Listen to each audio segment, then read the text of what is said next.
Sejam muito bem-vindos ao Prof. Alunos Loucos. Eu sou o Matheus, vocês podem me chamar de Matheus mesmo. Hoje a aula de filosofia vai ser sobre conhecimento e verdade. A gente vai falar um pouco sobre os pré-socráticos e os sofistas. Desde muito tempo atrás eles já estudavam filosofia e a essência do ser, o que é o ser. Hoje a gente vai rever um daqueles conceitos bem antigos que provavelmente vão cair no vestibular e um conteúdo a mais aí pra você. A filosofia estuda relações com as pessoas, estuda como as coisas funcionam e também nos dá a capacidade racional de pensar para resolver os nossos problemas. Não é bem assim que funciona na prática, mas a gente tenta. A filosofia, no geral, é composta por 4 períodos. A filosofia antiga, a filosofia moderna, a contemporânea. A filosofia antiga, a filosofia medieval, a moderna e a contemporânea. Conhecimento e verdade. Como as coisas funcionam e como a gente vai ter certeza de que a gente acredita em uma coisa mesmo. Como a gente tem certeza de que aquilo que a gente acredita é verdade. No conteúdo Conhecimento e Verdade, a gente vai ver sobre o processo racional do pensar. Como conhecer a verdade através do raciocínio e dos sentidos. Sobre Conhecimento e Verdade, a gente vai ver o início da filosofia europeia com 2 grandes opostos da filosofia, Heráclito e Parmênides. O Heráclito, ele tinha a teoria de que tudo flui. Ele dizia que a única coisa que permanecia é a mudança. Heráclito dizia que uma coisa era oposta à outra só porque a outra coisa existia. Por exemplo, o preto só é considerado oposto de branco porque existe o branco. Se não existisse o branco, o preto seria tudo que existe. Agora vamos falar um pouquinho sobre o Parmênides. O Parmênides era completo oposto do Heráclito. Ele dizia que as coisas... Não vou falar olhando pro script. Então agora a gente vai falar um pouco sobre o Parmênides, que era o completo oposto do Heráclito. Enquanto Heráclito acreditava que os opostos são interdependentes, Parmênides acreditava que tudo era uno e imutável, num estado de ser. Digamos que no outro exemplo atrás, que o preto. Existe preto e branco. Se branco e preto existem, eles pertencem ao conjunto dos que são. O que está fora do conjunto não existe, então não tem como existir oposto, sendo que tudo que existe está no conjunto de ser. Novamente, Heráclito acreditava que os opostos são interdependentes, e que as coisas podiam ser ou não ser, sendo opostos. Já Parmênides acreditava que as coisas são ou são. Elas são, porque o que não é, não existe, então não precisa ser.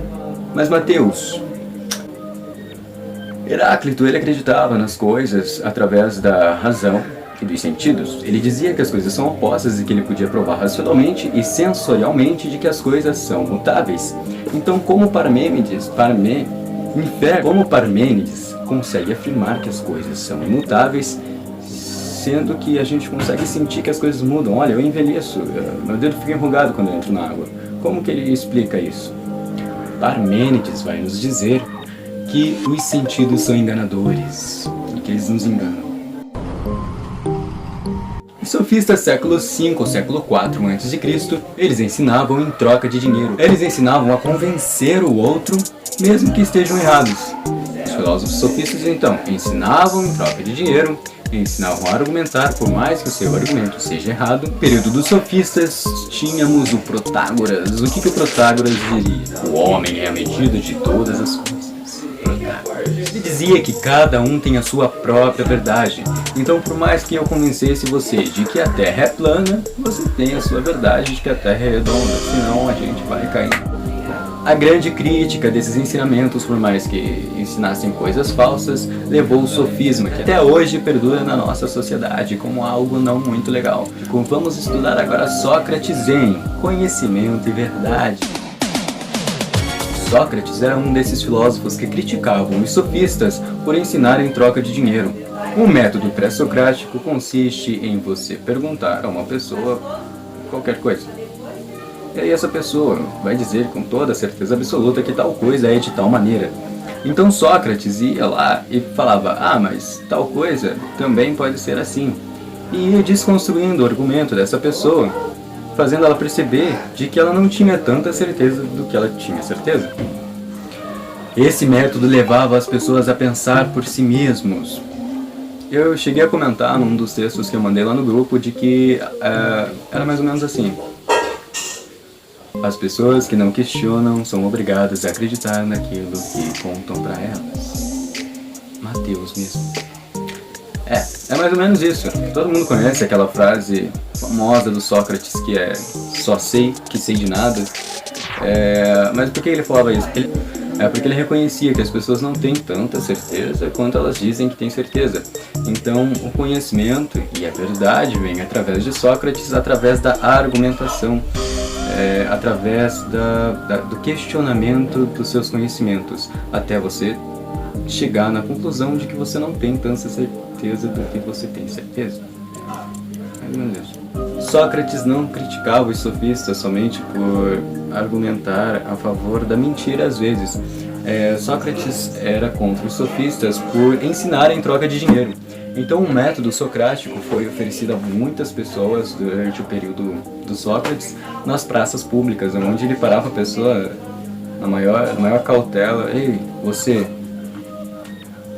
Terra é plana, mano. Platão, aluno de Sócrates. A gente vai falar um pouco do Platão agora. Platão em Verdade e Conhecimento. O Platão tinha a tese do mundo das ideias e o mundo racional, onde você tinha a ideia de uma coisa e o que existia no mundo real era uma cópia imperfeita das coisas que existiam no mundo das ideias, no mundo racional. As coisas do mundo racional você processa racionalmente e as do mundo real você processa sensorialmente.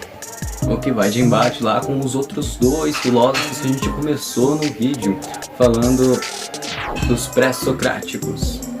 Digamos, por exemplo, que você imagine uma borracha no mundo racional e você imagine como ela é e o porquê que ela é assim, dessa maneira e como ela funciona.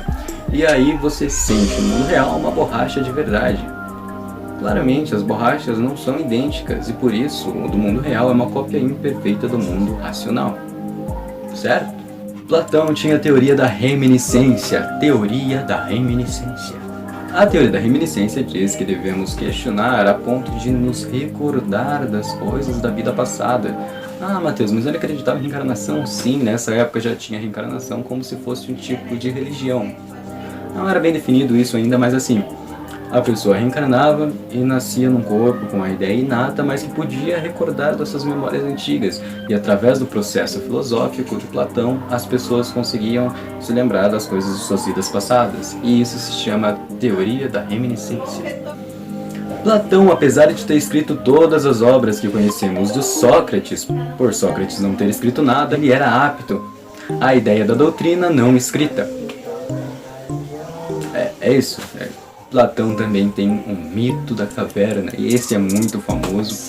É basicamente assim, para quem não conhece. Tem uma caverna e as pessoas que estão dentro da caverna estão viradas para o fundo, presas em correntes, de modo que a corrente não deixa a pessoa virar seu pescoço e ver o que tem lá fora da caverna, fazendo a pessoa ver apenas as sombras que a luz de fora da caverna fazia dentro da caverna. Então tudo que a pessoa conhecia eram as sombras e não sabia exatamente o que estava lá fora. Isso vem aí na teoria das coisas racionais e do mundo sensorial. Tudo que as pessoas presas naquelas correntes conheciam eram as coisas que elas viam, as coisas que elas sentiam pelos olhos, certo? Até que um deles conseguiu escapar. Um deles escapa e vai lá fora. Aquela dentro. E quando ela chega lá fora, o mundo não é como ela imaginava. Então os seus sentidos foram enganados e o jeito que ele processava o mundo era diferente de como o mundo realmente é.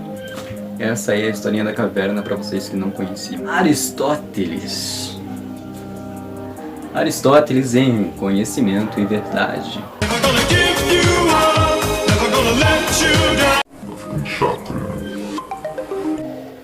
Aristóteles foi aluno do Platão e ele, diferente de Sócrates e Platão, gostava muito de escrever, escreveu muitas obras. Aristóteles, além de filósofo, era físico, matemático, biólogo, químico. O cara tinha... Aristóteles discordava de seu mestre Platão. Ele acreditava que as coisas eram por causa das coisas que fazem elas. Faz sentido? Não. Digamos que a borracha, cadê a borracha? essa borracha. Para Platão, tinha a ideia racional de borracha e a ideia sensorial de borracha. Para Aristóteles, a borracha é feita somente do que a matéria faz dela. Então, o que faz a borracha é a substância da borracha. Então, a substância é o que torna a borracha substantivo. Faz sentido? Mas e aí, qual que é a diferença de substância e matéria? A matéria é o que faz a substância, e a substância é o que faz a coisa ser. Entendeu? Então, temos aqui um pouquinho daquela seringueira, eu não sei de onde essa borracha vem, tá escrito aqui. Então, a matéria é o material. Então a matéria é o que faz a substância e a substância é o que faz a coisa ser. Então o ser da borracha é o que a substância faz dela. Aristóteles ensinava através da lógica o conteúdo específico de uma preposição. O que significa isso? Digamos que tenha um conjunto de pessoas, um conjunto de homens. E eu digo que todo homem é mortal. Todo homem é mortal. Então, quando eu digo Silvio Santos é homem, então, ligeiramente e obrigatoriamente, Silvio Santos tem que ser mortal. Por que isso não se aplica à prática, a gente não sabe.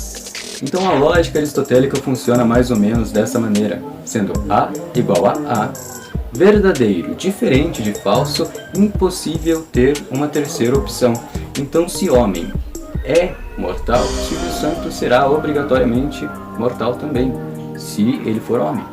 Se Silvio Santos é homem, ele não pode ao mesmo tempo ser mulher. Você que viu o vídeo até aqui, seu apoio é muito importante, muito obrigado. Quaisquer dúvidas pode me chamar no Instagram, estarei respondendo as questões por lá. E aproveitem, estudem a apostila que eu preparei para vocês e nos vemos no próximo vídeo.